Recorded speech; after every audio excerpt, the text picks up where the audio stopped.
We're going to explore the past, the present, the future of impact investing, and we're going to ask the critical question, does the impact investing model, bless you, ate souhait, need to reinvent itself? All right, please join me on stage. Well, I haven't met you yet. David Frykman, and I think I will have pronounced your name wrong, General Partner at Norrsken VC. Way back there. Hello. You're doing the walk of pride, not the walk of shame from the back of the room. Okay, come, sit with me here. We'll be introducing you in a moment. There you go. I got so nervous, I flung my pen, but you see, I have another one. That's the moderator trick.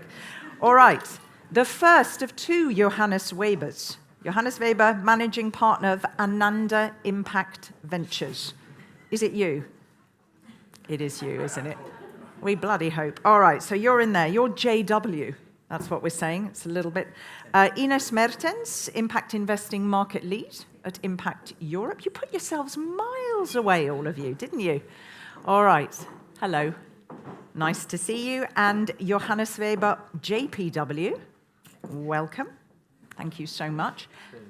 Maybe you, yes, you can sit there. Who is Program Manager at the BMW Foundation. You might want to give your lanyard to somebody, or you'll get my nasty beady eyes looking at you. There we go. Now, can we do a collective warm round of applause to these good people? Hello. Take a seat. All right. Now, I am not going to exceed 60 minutes, and if we can, because I think, obviously, we've got a captive audience with lots of collective brain power, good to try and take 2 or 3 questions if we possibly can. What I'm going to ask each of you to do, because there's a lot to cover, we're going to look at, really how the European impact market has evolved, the actors, the volumes, the trends, the works. We're going to have a little bit of a peek at the future. All right? What I'm going to do is just ask you very simply, in but 30 seconds, to introduce yourself, the organization you work for, and what one thing struck you from that presentation, or what, if you had been giving with it, what might have been missed, might you have added? But all of that, beautifully concise. Shall I start with you? Shall I terrorize you first, David? All right, go for it. 30 seconds, was it? Yeah. I'll speak really quickly. No. So, okay, not that. Concisely then. There we go. I'm David Frykman. I'm a general partner of Norrsken VC. And Norrsken was founded by Niklas Adelbert, and it's a foundation on top, aiming to support impact entrepreneurship. And does that through a number of different activities that I won't go into, but one of them is impact investing, and I'm general partner with our second institutional fund, which in large part exists due to EIF, and I think Uli's early thoughts on impact investing was very inspiring to us. And I think one thing that was missing in this presentation, maybe, had I done it myself, I think I would have added a section on how impact VCs are doing financially and what's necessary in order for this to become a real asset class for the future, what's necessary to deliver on that. I think I probably terrorized him into just keeping to time. Look, because he was going to speak for 40 minutes, then I made you cut. Would you have covered that then if I'd given you the minutes? Okay, fair enough. Thank you very much. And what I do, you kept it short, but you have lots of different funds that I do, isn't it? That's correct. Yes. But perhaps we can come to that just in a while. So JW, it's insane. Ananda Impact Ventures, Johannes. There, you've got your own mic, actually. You've all hopefully got your own mics. Perfect. Try that one, I don't know. Give it a moment. Should Hello? Oh yeah, that there works. There you go. How many of you have been on a panel with somebody of the same name and didn't find it weird?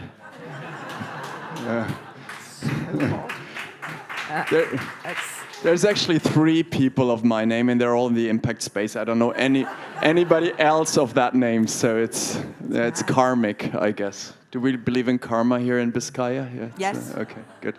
Yeah, we do. Yes. Tell us about Ananda. Yeah. And tell us, what particularly resonated in that presentation, or what might you have? Yeah, more than happy. So, Johannes Weber, I'm one of the two founders of Ananda Ventures. We're one of the early impact venture capitalists. We're now slowly on Fund 5.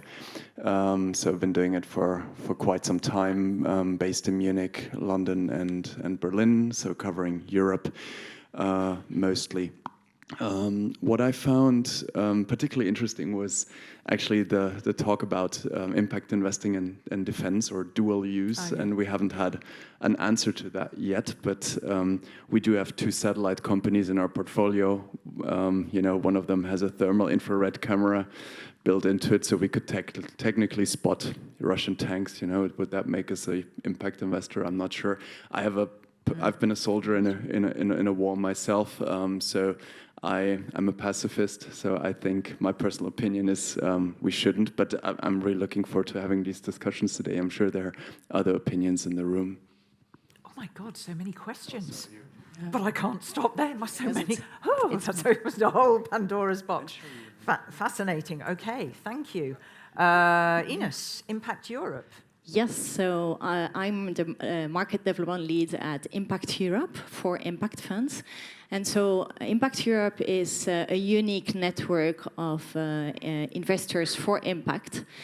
So we are gathering actually all stakeholders through the whole continuum of capital. And so what resonates with me to the presentation previously is really the need to collaborate more between all the different stakeholders. Where would you, if you had to, I'm always on this, as I think I might have mentioned to you, because it is rightly and rightfully absolutely the thing I hear at every conference I moderate, and rightfully so. We need to collaborate better, no matter the sector. If you had to be really specific, there you wave your magic wand. What would you like to see as a change? Anything you go to sleep at night and think, if we could have a bit more of that, that might help us all.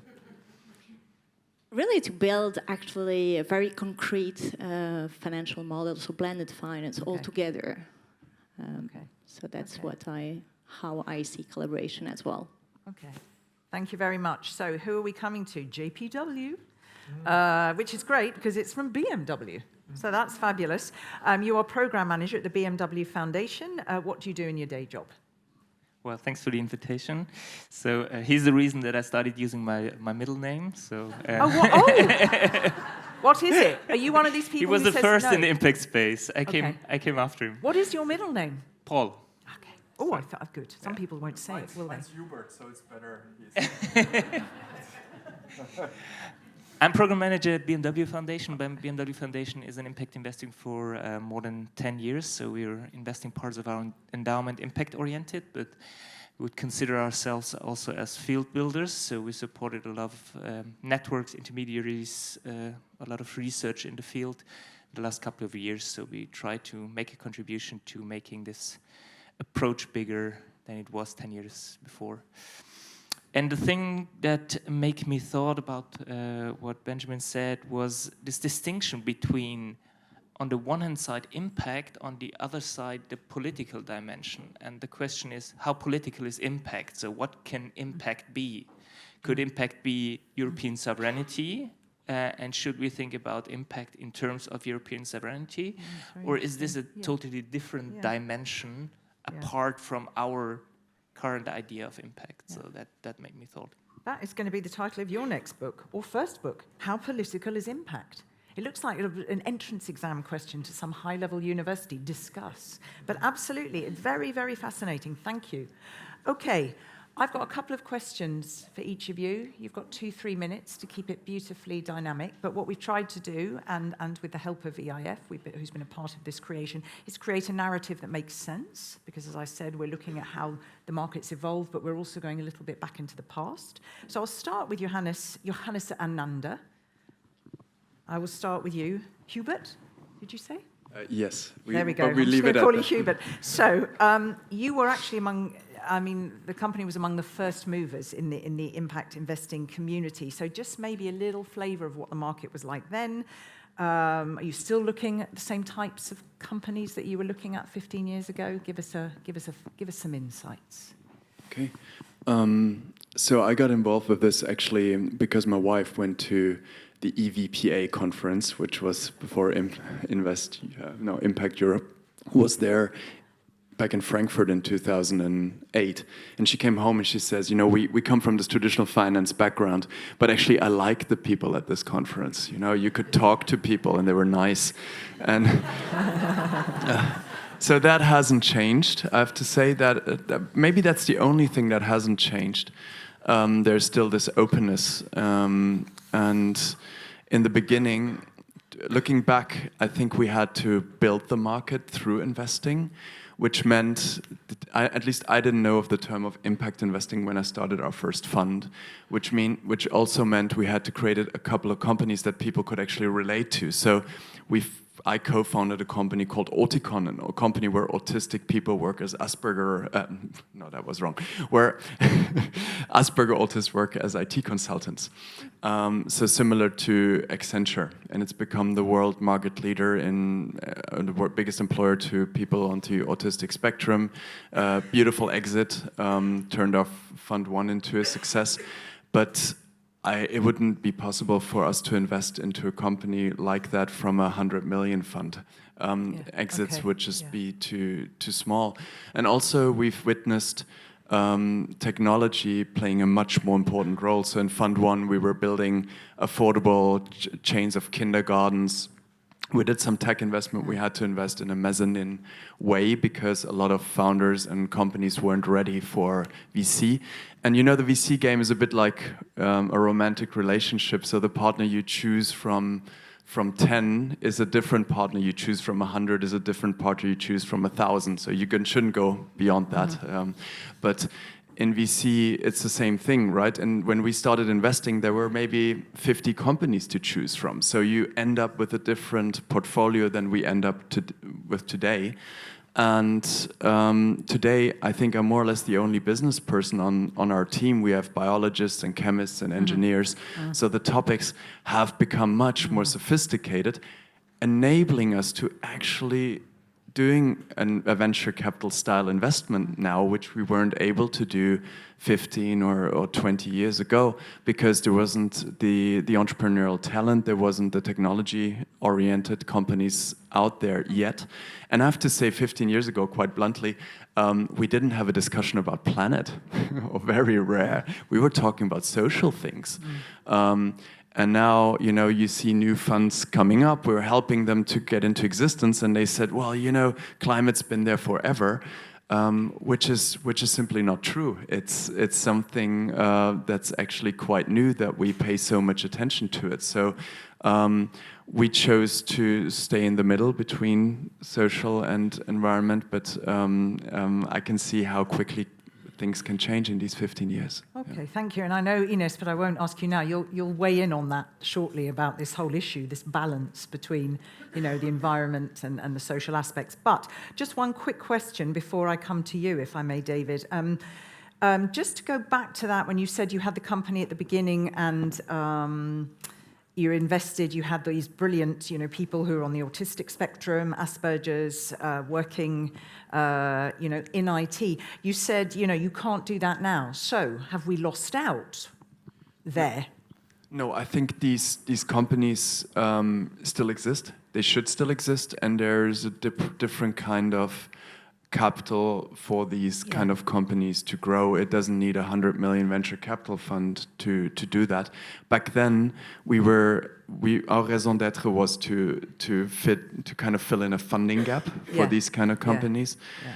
Today, I think our raison d'être is to find bold and brave impact topics before they become mainstream and move them into the spotlight. Okay. So continue to be brave and bold, but at least our game at Ananda has leveled up, not in the sense of quality, but in the sense of aspiration of the kind of companies where we need them to grow to. But that's just our development. Okay. Yeah. Thank you very much. So, David, coming to you, and I'm just going to pull out this nice little quote that we heard from Mariut, who said, "Impact investing is finally getting the attention it deserves." I'm just sort of putting that out there because we are looking at the past, present, and future. I mean, your history is also, it's evolved. I think it was closely linked to tech entrepreneurship, to venture capital, and then you've sort of made this move into impact investing. Were there opportunities, particularly obviously, that you saw to do that? And maybe there's one or two of the challenges that you were confronted with in doing that. Yeah, sure. Yeah, exactly. So we all come from like business, tech, traditional investing background, and then transitioned into impact investing, basically seeing that there are these huge global problems that need global solutions, huge market opportunities that we think that entrepreneurs can be part of solving, but they need capital. So that was our reason to exist, if we start there. But I would say things that have changed since we got going.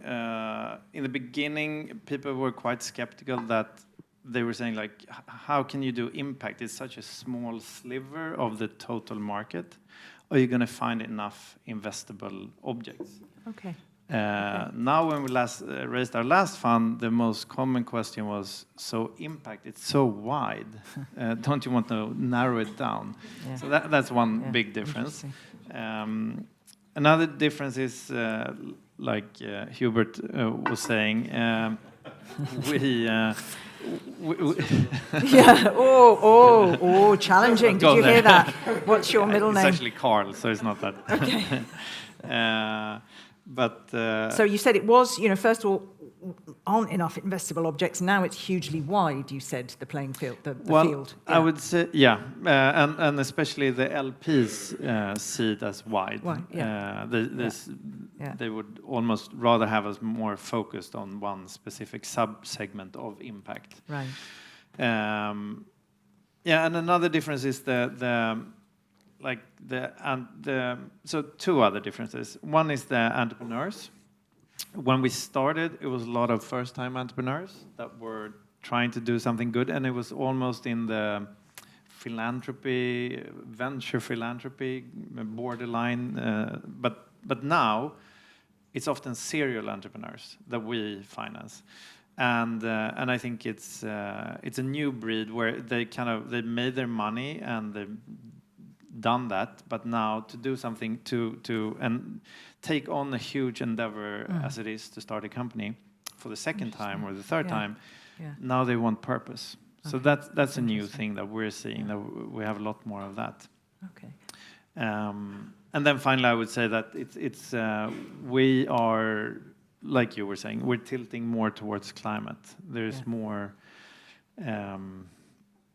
investable companies in the planetary boundary issues, dealing with those issues now than it used to be when we started.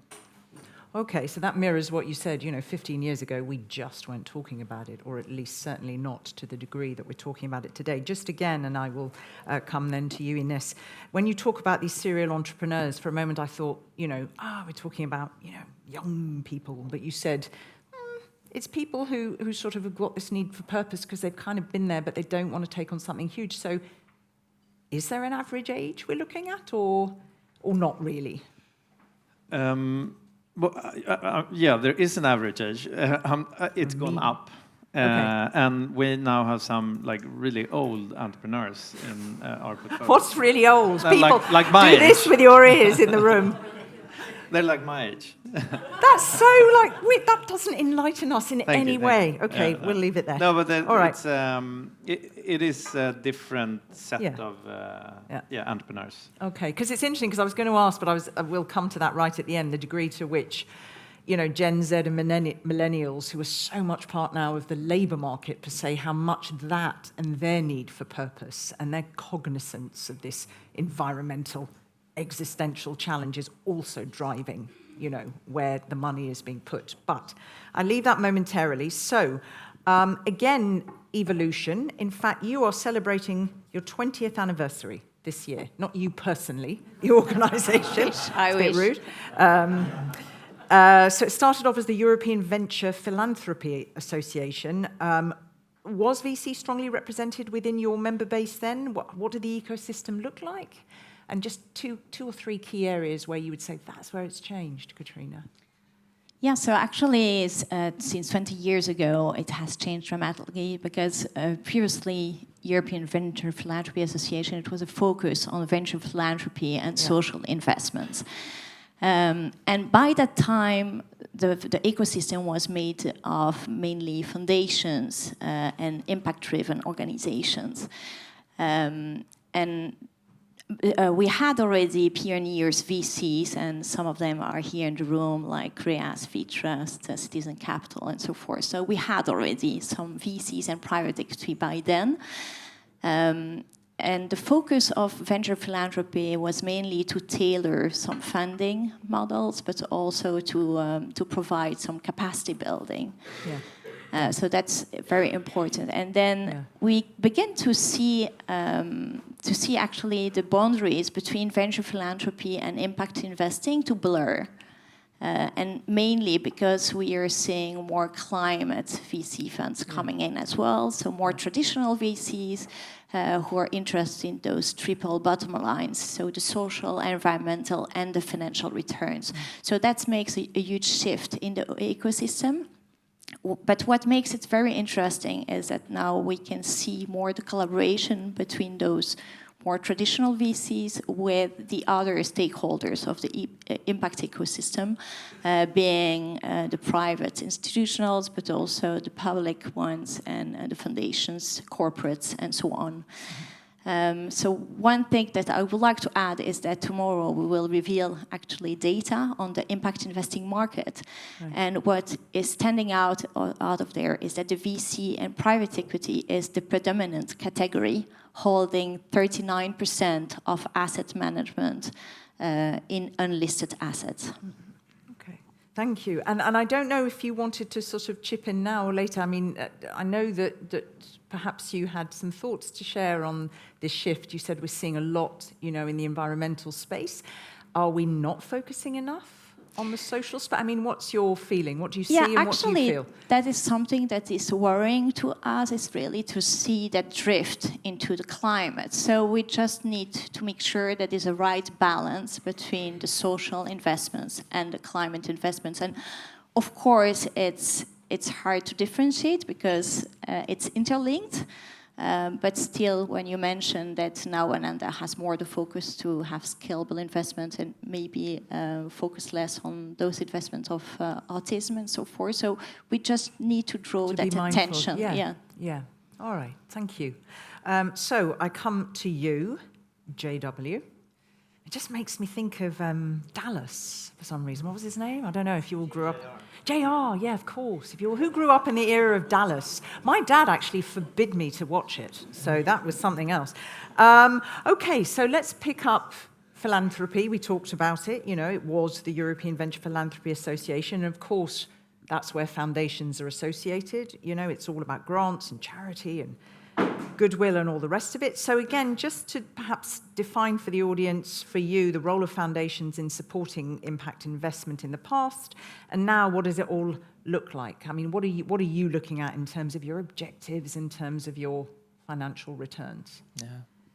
It made me think, so I think 15 years ago or 20 years ago, we were talking about venture philanthropy, then we were talking about social impact investing. That was a term that we use already 10 years ago. And it's only a couple of years that we're only talking about impact investing as one umbrella term for everything that is climate and social.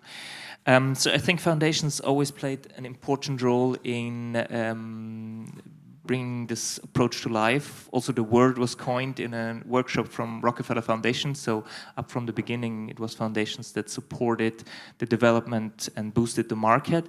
And I think it was always a dual perspective. So on the one hand side, they were looking at their own endowment. And I think it was also a series of scandals in the investment policies of foundations that made them think about what are we doing with our endowments as a non-profit for-purpose organization. And so they started thinking about how can investments be a force for good.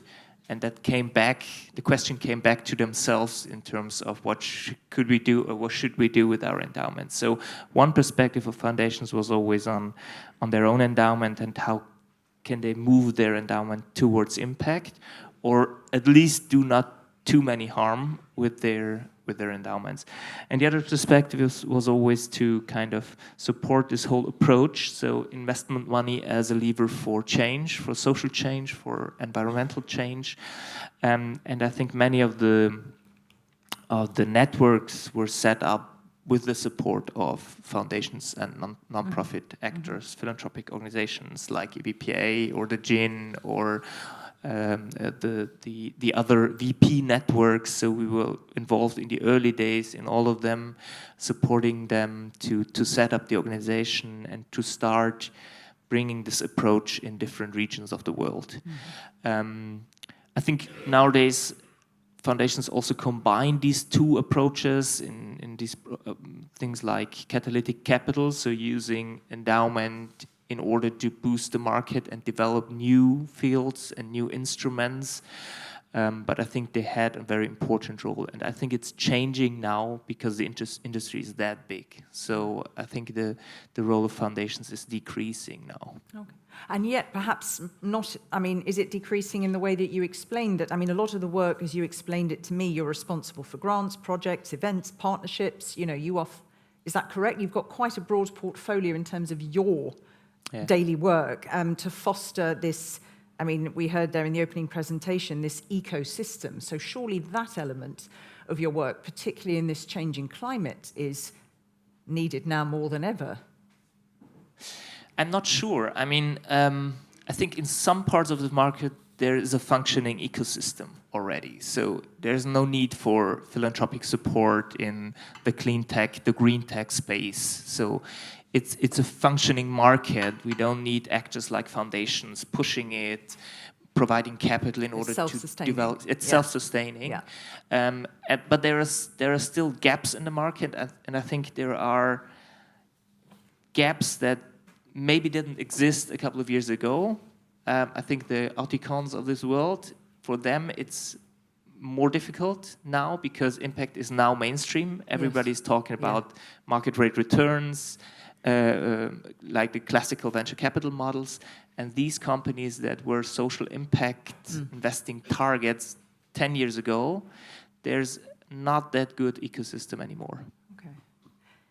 Hold that thought a moment. So I only have just one more question for each of them. So if you're cool to be in listening mode, you can hear that out and then we can take a few questions. Or is there any burning question related to something that's being said or comment? Is it you cannot not ask it? That's the benchmark. Please do say who you are. Thank you. Sure. Maria Samuelova, Impact Bridge in Madrid. First of all, thank you so much for a very insightful panel and sharing your experiences. It's not so burning, but since I'm up here, I'll ask. I thought it was curious, and it's very interesting to hear from you because, you know, we look to the Nordic countries and London, you know, as the predecessors and, you know, those who have done it before. In Spain, it's a sector that's much more nascent. So I'm curious to learn from your experience. And I thought it was interesting that you say that social impact investment was the focus before. Now it's a lot more climate. And I do see that in Spain. But what do you think from your perspective and everything that you've seen over the last decade, what happens with social now? So it's, I think JW, right? You mentioned that it's harder to find investable companies with a social angle, which I completely agree with it, but I do feel like we need to do it. So at Impact Bridge, we try to do both climate and social. Okay. How do you see it from your perspective, from everything that you have seen? Perfect. Do you want to tackle that now? Should we just look at that briefly? A couple of you? You're beautifully concise. Yeah. You want to start? Sure. So the way we approach it is that we go with the best, where we feel that the best entrepreneurs are, where the best investment opportunities are. So basically, we're not saying that we're going to do X% in social, X% in climate, and within climate we're going to we just go where the entrepreneurs are. And the idea from our perspective is that we just have to deliver returns to our LPs. If we are going to be sustainable, we have to deliver returns and impact, but without the returns, we're not going to be sustainable. So basically, that's how we're approaching it. So it's a bit in a way, I guess it's a non-answer to your question, but we are not actively driving a specific percentage towards anything. Can I maybe bring in a different view? So I feel we have a mandate from our investors to be investing in social as well. And it's always been like 50-50, or it has been a bit more social in the past, but I see that these borders become very blurry. So let's see, we're invested in a Munich-based company called Aurora Tech. They can protect the world from forest fires from space. So they have satellites with thermal infrared cameras. So is protecting the world from forest fires, that is social or an ecological topic? We can debate this, right? Yeah. And I see that more and more. Is education changing the way we educate people? Is that not necessary in order to, reduce the negative effects of climate change and biodiversity in the future? I'm pretty sure it is, and I'm seeing that in my personal life. I'm very involved with a school that I've helped to build that's doing exactly that. So I think that we should be doing brave investments, and we should do things that change entire industries for the better. So how we do it is we actually start, we call ourselves impact-centric investors, which is a term I think Uli came up with. I'm not sure, did you come up with it, or is it just something you... Just say you did. Yeah. Take the win. Uli came up with it. It's Uli's term. Yeah. He wrote about it a lot. And it's actually, you start with the problem. So you kind of fall in love with the problem, you try to find a founder that's just as much in love with the problem as you are, which requires quite a bit of research and maybe adapting your thesis to what's actually investable. But that's the best way of making sure that your portfolio doesn't skew like, oh, we're all energy now, you know? And then you will find a founder that's just as much in love with the problem as you are. And when you're deep enough, in this topic, you can actually call the founder and say, hey, I've been looking at this particular topic in the social sphere, let's say, or women's health, for a year. We've looked at 150 companies. You're the one call that we're making, because we asked ourselves, what's the company we would build if we were to build one? And it's yours, and let me reverse pitch this company to you. You know what that does to a relationship between a founder and a VC, and what it does to your portfolio, because it starts with the intentionality. You want to invest in that space, and you're going to find something in that space that fits VC terms. So I think our thesis is very different from the one of Norrsken here. Of course, in the end, we will only work with an entrepreneur that's outstanding, but we start with the intention that we want to invest in that particular space, and I think that's really necessary. I think it's also interesting that your answers thus far have also brought up the fact that things that need to be defined, things that need, you said there, how do you define this? There are so many interlinkages between the social and the environmental dimension. You gave a very good example there. So I think you're perhaps the best person just to pick up on that. I mean, you were the one who said we need to be mindful. There are definitely interlinkages. What more would you say? Yeah, we also see actually that the market is becoming more sophisticated, so not all social problems can be solved by VC and private equity. So that's why I think that we need to take more innovative financial mechanism in order to solve that problem. So to be more creative and to collaborate more with the other stakeholders. Maybe 2 or 3 short points. I think the social is not gone, but compared to the ecological part, it's much smaller. So I think it's growing, but compared to what is going on in the green tech, clean tech, I don't know what tech space, it's much smaller. I think what you have to realize is that at least in Europe, it's a very fragmented market in the social space. So we have very different welfare systems in Europe, in the UK, in Spain, in Portugal. So these are not models that you can easily scale in all over Europe. And I think in Germany, maybe the expectations at the beginning were a little bit too high on how many big companies in the social space we can create, alongside the classical welfare system that already exists in Germany for 100 years. So it remains to be seen what's the next iteration. So I think the term that brought the social back was this idea of social innovations. I think we're talking a lot about social innovations now in Germany, but also on a European scale. And I think that could be one of the new ways in order to bring the social back into the investment space with the innovation angle. Yeah.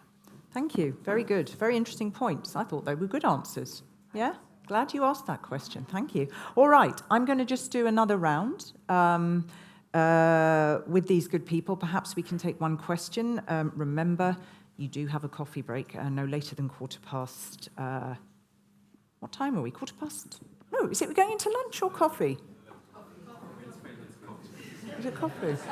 What are you looking at? Listen, we started 15 minutes late. I'm doing my best. I'm doing my best. We were going to break at 12 till 12:30, right? Yeah, well, I will do my best. But we started 15 minutes late. Okay, so, Johannes, we said fifth fund generation, landmark for the impact investing community.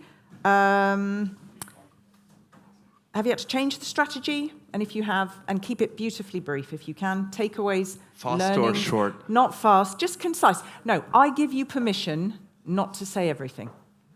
That's beautiful. That's a good thing. Thank you. So of course, I mean, if you need to change strategy. If you're in this for 15 years, you can't just do the same thing that you've done in first fund generation, because the world changes and quite rapidly. I think one thing that has changed for us really is that in the beginning we said we were going to do venture capital, but we ended up doing venture philanthropy because it was just there weren't great enough entrepreneurs out there, and we had to invest in a mezzanine way. Having said that, our first fund, I think, is the first European impact VC fund that has gone full cycle with a 2x money on invested capital. So it worked. I think it has helped the industry, and we hope we can continue to help the industry with performance. And especially financial performance. I think we've become much more rigorous around our impact measurement, and really tying legal and financial consequences to that. And I encourage a lot of funds to think about that. I think 90 funds in Europe are actually using an impact carry model one way or the other. And the one big thing that has changed, I think, is the expectation around technology. So a lot of the things we look at is quantum chemistry and digital biomarkers and things like that. You don't understand with an education that I come from. So it's really important you have that kind of specialism on your teams. And then also, really knowing what the next round of funding looks like. So when we had the presentation by Benjamin, he said, in a way, 90% of all impact deals have traditional VCs in there. I think that's the way it should be. If it wasn't, just imagine it, if it wasn't that way. We would be building some kind of a separate market with just impact investors and impact deals, and we say, oh, this is so beautiful. Why not put it in an aquarium? And then, we'd have it at the aquarium, and then you have all these sharks over there, but here's the beautiful aquarium. So I wanna create stuff that becomes so interesting for traditional investors that we can choose who to work with, and I think that's working, and that's the strategy for the future. Yeah. Good analogy. Yeah, interesting. Okay, thank you very much, David. So we talked about that, the different kinds of funds. You've launched accelerators, incubation programs. So we've looked at, you've been really supporting those early stage impact ventures, and then managing VC funds that can sort of provide further financing for sort of the growth. How has the attitude evolved? What about the VC and the PE investors active in the market? Enough? Not enough? How do you see that? There's still a big funding gap, so lots of more capital needed. But like yours, we've also evolved, of course, strategy-wise. One thing that I'm thinking a bit about currently is that we're starting to sound a lot like normal VCs. like we wouldn't touch anything that is an impact. But apart from that, and we do like a very serious impact assessment before we invest. But apart from that, you would not be able to tell our IC meetings apart from Creandum or Norrsken or any other of the big Swedish ones. Okay. So I'm a bit, and like the day after Trump got elected, we ran an event in Spain. We have a co-working space in Barcelona, Norrsken House in Barcelona, and we ran an event where some of you were present, where we connect LPs and GPs.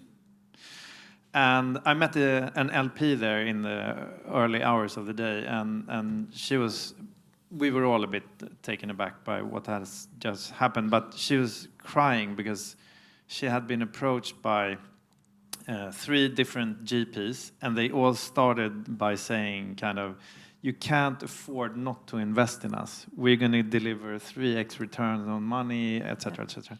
And she was like, also coming back to what you were saying about the atmosphere and the people you normally meet at these events.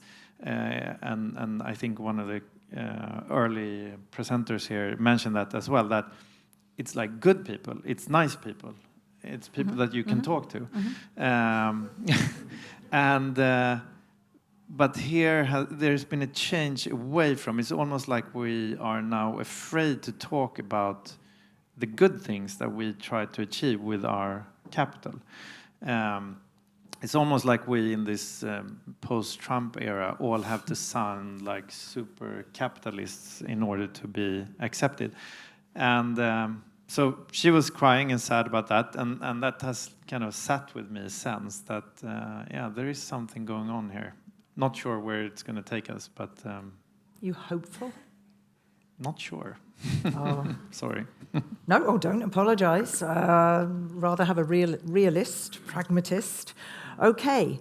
Inès, again, I mean, you mentioned it in terms of the importance of collaboration, you know, the variety of actors, the variety of stakeholders. You've got all of these different but interlinked challenges.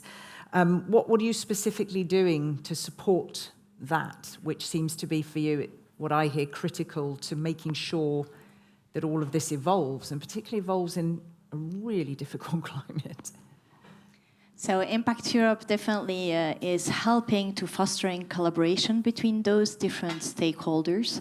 So being foundations, being VCs, private equity, being corporates, being policymakers. And so we truly believe that by bringing all those actors together, we can find out innovative solutions. And at Impact Europe, so one thing that we're doing is gathering those people to network. So we're having that Impact Week beginning tomorrow. Another big pillar of Impact Europe is everything related to knowledge and data, is to really provide capacity building efforts. And then the third is advocating for enabling policies, for example, for sustainable regulations, for SFDR, for example. So really the goal of Impact Europe is to bring all those stakeholders together. Thank you. Thank you very much. I've got a last question for you. Now, what I'm going to do is, and then we're just going to do a quick kind of vision of the future. What I will do is not take questions from the floor, because I think you're going to be around, right, today. So I'm going to try and bring back a little bit of time, because we have a long day, okay? So it's just to give you a steer. You can have one-on-ones with these good people.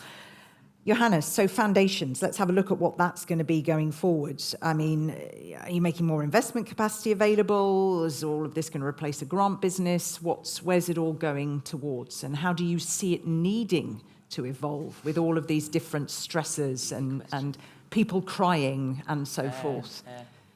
No, maybe one comment on what you said, David and Johannes, on the mainstreaming of impact investing. We can call it mainstreaming. It's a venture approach that is kind of next to other normal venture approaches. I think it's partly a result of what we did in the last couple of years in order to make this market bigger. So we said, okay, you get market rate returns. We made the term very broad, so it was the amounts were growing, the market was growing, and therefore it became more relevant. And what's under this umbrella term are very, very different approaches of things that are done.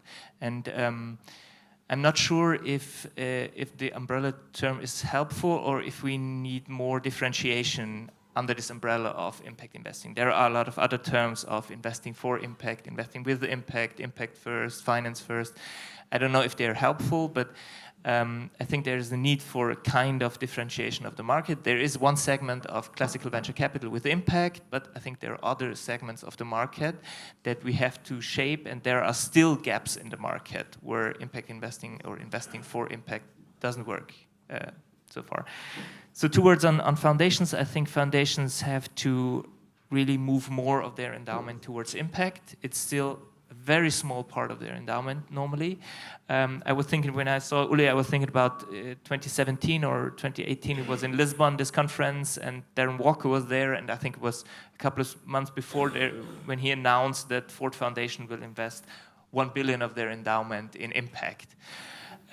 It's a huge sum, but it is 1 billion out of now 16 or 17 billion of their endowment, and they're still in the investment phase. So they didn't succeed in investing this whole billion into impact. Our endowment is much, much smaller, and we're at 10-15% of our endowment that we invest really impact-oriented, not green, but impact-oriented.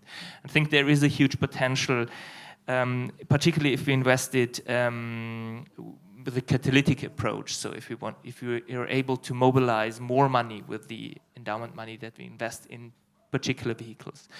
And on the field building side, I think we have to reshape the role of foundations, because when the market is growing, the importance of foundation money is decreasing. So we don't need foundations to support the gin or other kind of mainstream networks and intermediaries in the field.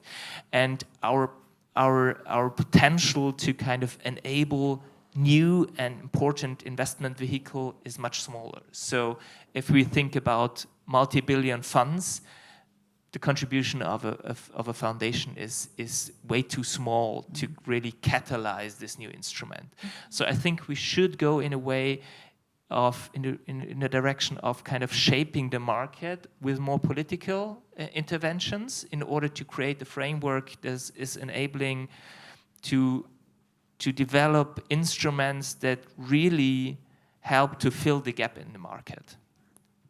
And this can be regulatory changes.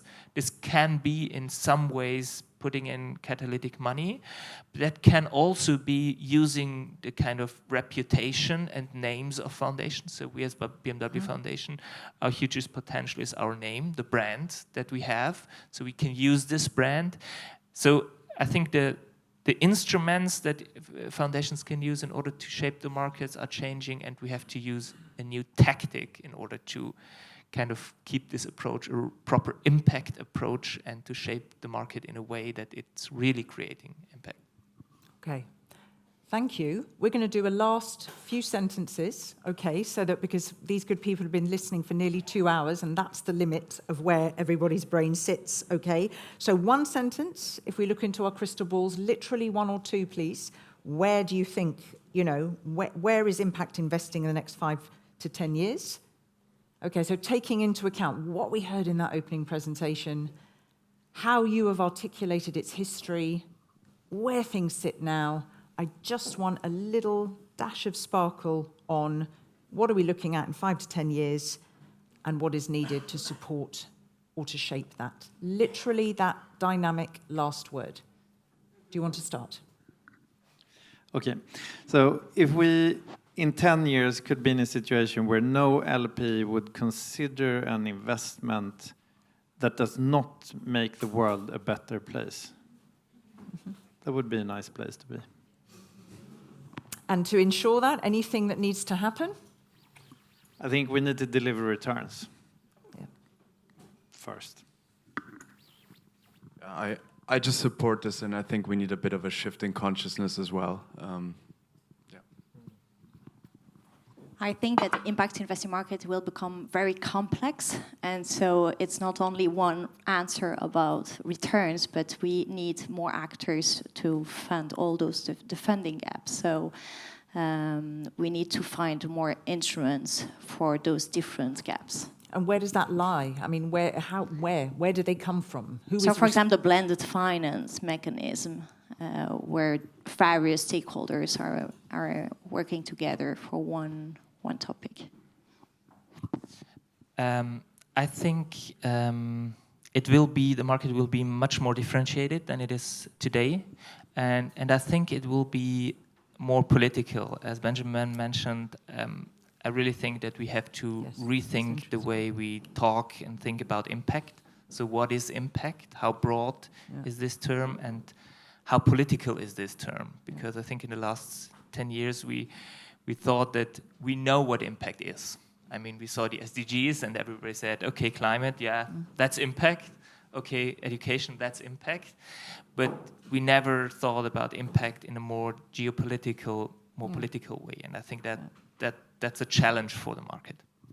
Thank you. And also, I would say, I mean, what I picked up from you is the importance of having these multidisciplinary teams. I mean, you gave that example there of talking about the focus on tech. This is way outside your capacity, so the real importance there. And I guess having those multidisciplinary teams also means that you are much more resilient and agile in order to respond in the right way in this, very fast-moving geopolitical context. Do you want the last word, Hubert? And it's fun. I think fun should be the last word. Yeah, I think we should have fun doing this, because sometimes it becomes a bit,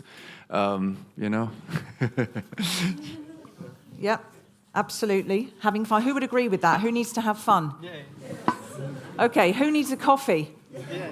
Who is really happy to run up the stairs to get it? Yeah. All right, first of all, thank you so much to these 4 first panelists. Thanks to you. Pleasure. Thank you.